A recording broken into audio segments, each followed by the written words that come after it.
It isn't every day that you find yourself facing down a citizen's arrest over a loaf of banana bread, but that's exactly where I ended up.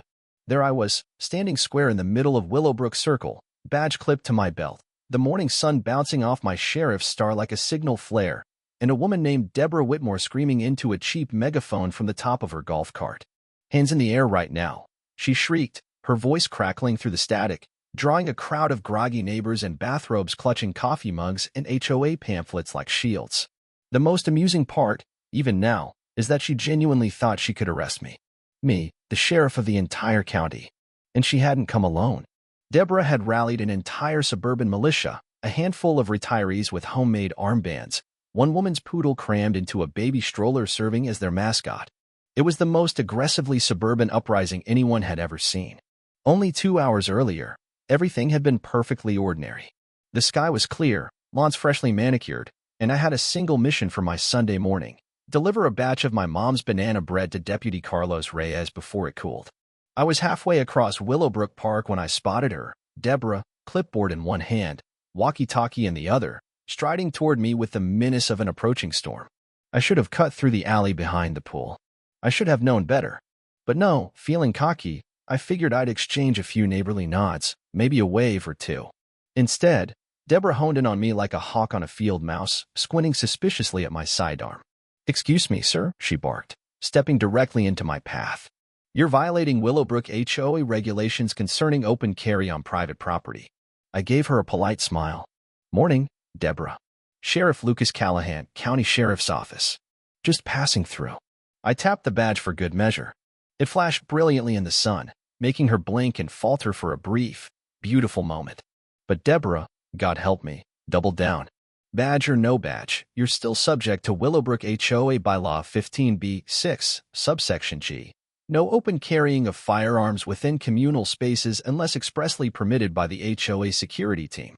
She rattled it off like she'd been rehearsing for this confrontation her entire life. Before I could correct her, Deborah lifted her walkie-talkie and shrieked, code red. "All units, mobilize. We have an armed trespasser in the recreation zone." I barely had time to process the absurdity before 4 more residents materialized from behind trees and hedges. One man wielded a pool noodle like a sword. Another had strapped old yoga mats to his chest like body armor.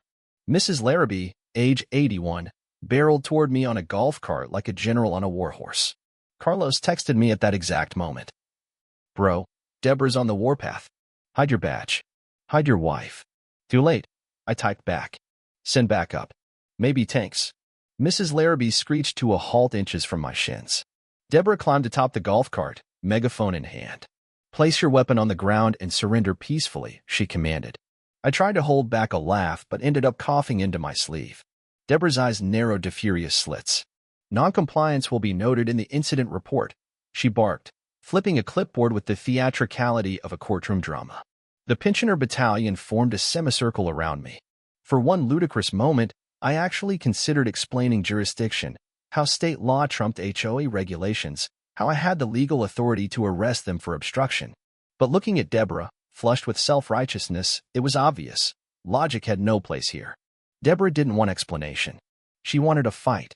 Slowly, dramatically, I removed the lockbox from my belt and set it gently on the ground. Deborah's eyes gleamed. She jabbed a manicured finger toward it. "What's in the box?" she demanded. "Banana bread," I said. There was a stunned silence. Somewhere a dog barked. Deborah's mouth twisted in disbelief. "That's what they all say," she snapped. She ordered 2 of her deputies, Mr. Brody and his twin grandsons, to secure the package. They tiptoed toward it like it might explode. Before they could get far, a familiar black sedan rolled up. Mayor Olivia Brooks stepped out, heels clacking authoritatively against the pavement, sunglasses sliding halfway down her nose. She took in the ridiculous scene, the banana bread, the retirees in battle formation, Deborah grandstanding on a golf cart. "Lucas," she called dryly, "are you being arrested again by the HOA?" "Apparently, I'm an armed insurgent," I replied. Deborah rushed forward. "Mayor Brooks, as chief of neighborhood security, I am conducting a citizen's arrest of this unidentified armed individual trespassing on HOA property." Mayor Brooks arched an eyebrow. "You're trying to arrest the sheriff over baked goods," she deadpanned. "The HOA operates independently in communal spaces," Deborah insisted. "Of course you do, Deborah. Olivia said with an almost imperceptible smirk. You have all the authority you can cram onto that little clipboard. Deborah missed the sarcasm entirely and straightened with pride. Carlos showed up minutes later, panting. He took one look at the banana bread standoff and shook his head. I leave you alone for 10 minutes, he muttered, and you start a revolution. Deborah pointed an imperious finger at him. You, officer, detain him. Carlos's eyes widened in horror. Detain the sheriff? Ma'am, that's not how any of this works. I decided enough was enough. I pulled out every form of ID I had, badge, sheriff's card, even my concealed carry permit, and held them out. Deborah, I said, voice slow and clear, I am Sheriff Lucas Callahan, duly elected, legally armed, and currently carrying banana bread, not contraband. Deborah stared at the documents like they were in ancient Greek. For a moment, I thought she might finally back down.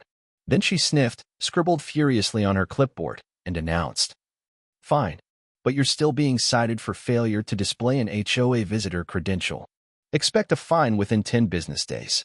And that's how I got ticketed for illegal walking while carrying banana bread.